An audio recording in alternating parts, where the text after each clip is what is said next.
Chapter 22, Public Declaration, Devotion to the Relationship and Closeness at Night, a Poem and a Joke That Lasted.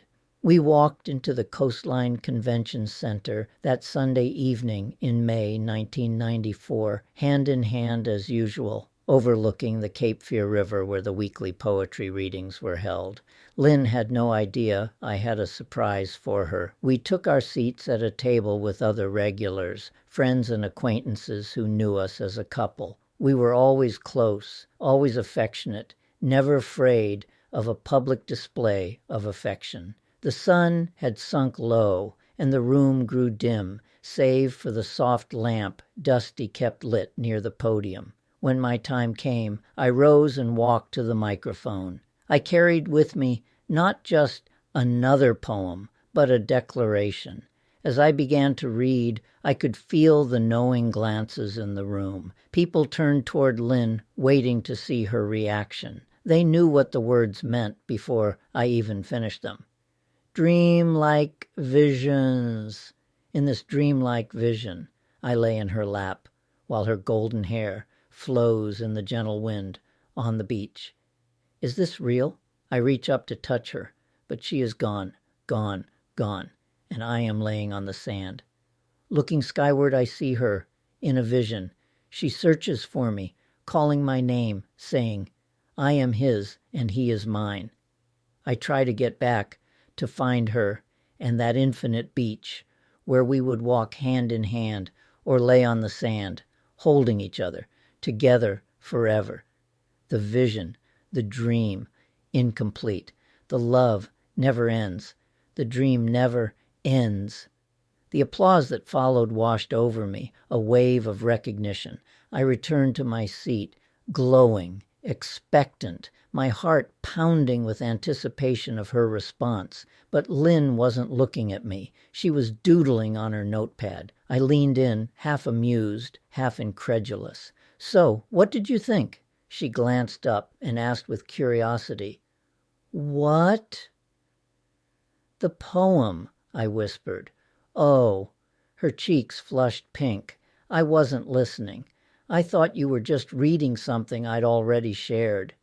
For a beat, I stared at her, then shook my head, smiling. She reached for my hand, embarrassed. I'm so sorry, sweetie. Let me read it now. I handed her the page. She looked down, and I leaned close, resting my hands on her chair, and kissed her lightly. Our lips lingered, framed by the laughter of friends nearby, as if the kiss itself was the answer. It's okay, I said softly, smiling into her eyes. You know what? I really love you. I love you too, honey, she replied, the words tender and sure. She read the poem then. Really read it, and from that night on, it became an inside joke. I would tease her. If I ever pour my heart into a love poem, I hope Lynn is listening. She would laugh, and when she didn't bring her own poem to a reading, she would sometimes ask if I had that one. Then she would walk to the mic and read my poem, our poem, aloud. It became hers too, a gesture that honored and carried our love. The piece had been inspired partly by the Song of Songs from the Old Testament and partly by a psychedelic track from the 1960s, I Had Too Much to Dream Last Night by the Electric Prunes. I was drawn to the way both sources mingled the sensual and the spiritual, the biblical celebration of devotion between lovers and the dreamlike ache of a love so vivid it disappears with dawn. At the time, I was still a Christian and Lynn was an agnostic, open to mystery. The poem spoke to yearning desire and epic love intertwined, and to the sheer wonder of being loved in return. And it spoke to everyone in that room, everyone, that is, except Lynn, until she made it her own. Arguments did not challenge the commitment. I remember one night in particular, a friend's chapbook release downtown. The drive there was short, but a fight lingered between us. It wasn't awkward, not frightening, just uncomfortable, like a cloud we couldn't quite shake. I wondered even then if some couples feared disagreement itself. My parents never seemed to argue. My father seemed to subjugate his opinions beneath my mother's, and I always suspected those unspoken differences simmered beneath the surface. With Lynn and me, it was different. We disagreed, but it didn't threaten what we had. At the cafe, we sat upstairs, silence stretching across the small table. Finally, I stood. "I'll be right back," I said, and headed downstairs. As I walked, the turmoil dissolved. Whatever words had cut between us were nothing beside love. I bought 2 copies of the book and asked John Arthur, Jean, to sign one for Lynn. Then I ordered her favorite iced tea, lemon wedge balanced on the rim, and carried it upstairs. She looked up, surprised, as I set the glass down and handed her the book. "This is your copy, signed by Jean." Her smile bloomed before she could stop it. "How can I stay mad at you when you do stuff like this?" she said, shaking her head with laughter in her voice. Sudden, incredulous, emphatic, yet tender, I said, "What? Just because we're fighting does not mean I don't still love you." That was the truth she already knew but needed to hear, and it was the truth that steadied me again and again. Nothing we said in frustration ever outweighed what we had. That certainty that love was never in question was new to me, and it was healing. The end of the day, I don't remember exactly when it began, but I came to cherish a particular closeness at night. Lynn would move through her evening, putting away the nebulizer, tidying, doing ordinary things. Then she would slip into bed beside me, naked, without hesitation. It wasn't staged or self-conscious. It was trust, pure and unguarded. Her comfort in her own body, her comfort with me. I didn't even try not to stare. I cherished this profound gesture of closeness.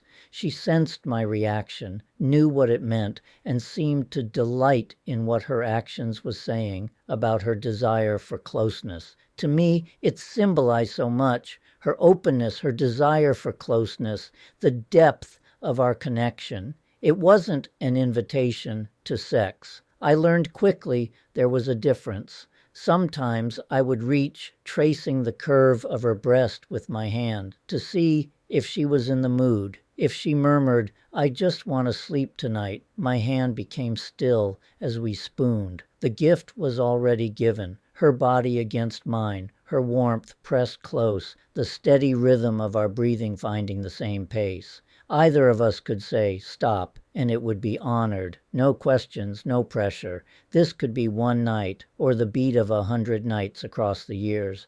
That awe never faded, not the first time, not the 100th.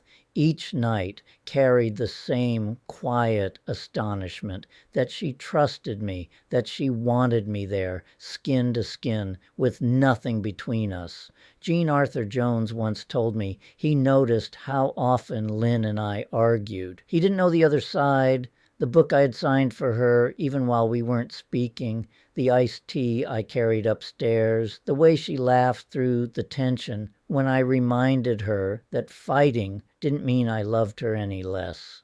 He couldn't have seen how every night ended, 2 bodies pressed together in bed, holding to the deeper truth beneath every word spoken in frustration.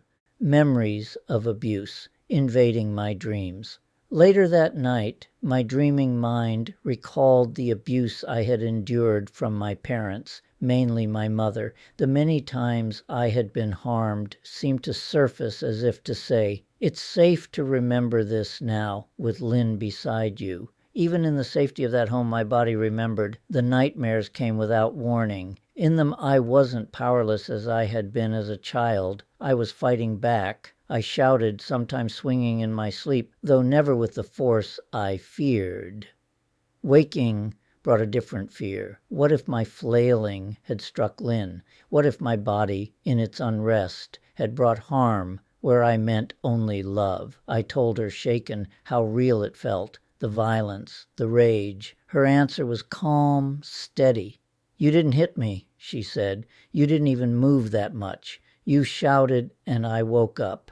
That's all." Then, more softly, "It's okay. You're okay." We settled back to back. The spooning reversed, and my body learned a different ending. In waking life, I could never imagine hurting anyone. Violence was not who I was, not who I wanted to be. Sleeping, some older part of me finally fought back against shadows my conscious mind had always restrained. I woke not only afraid of what I remembered, but startled to discover the urge to resist. The dreams began after I turned 28, and when Lynn and I started sharing a bed nightly. Perhaps a piece of her presence allowed old memories to surface, gave me safety enough to stop disappearing. Secure in her love, my body rehearsed what my younger self had never dared: resistance. By 1995, my 29th year, the nightmares had passed, and even the memories began to fade.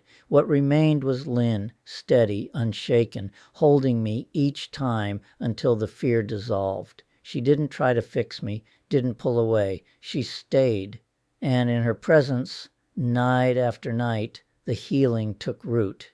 Anyone watching us in public might have seen the friction, but missed the repair. We fought. We also found our way back, every time. Back then I was Christian. Lynn was spiritual, but not Christian. We didn't need sameness to feel safe, just honesty and kindness. Today I'm an atheist who still holds the same moral commitments I had then: love, non-harm, responsibility, even though I no longer believe what I can't find evidence for by supernatural. I mean, claims about realities beyond nature. I respect people of faith and don't try to change them. What disappoints me is the idea that a good partner must share a creed. Our home proved that morality doesn't require matching beliefs. Those differences showed up in real conversations. Jean did tarot readings. My church had taught me that was wrong. We argued, we kept talking. Nothing was taboo and nothing changed our love. On other days, I insisted God is a fact, not faith, or held religious views about abortion. Lynn pushed back. We could say, I see it differently, and stay close.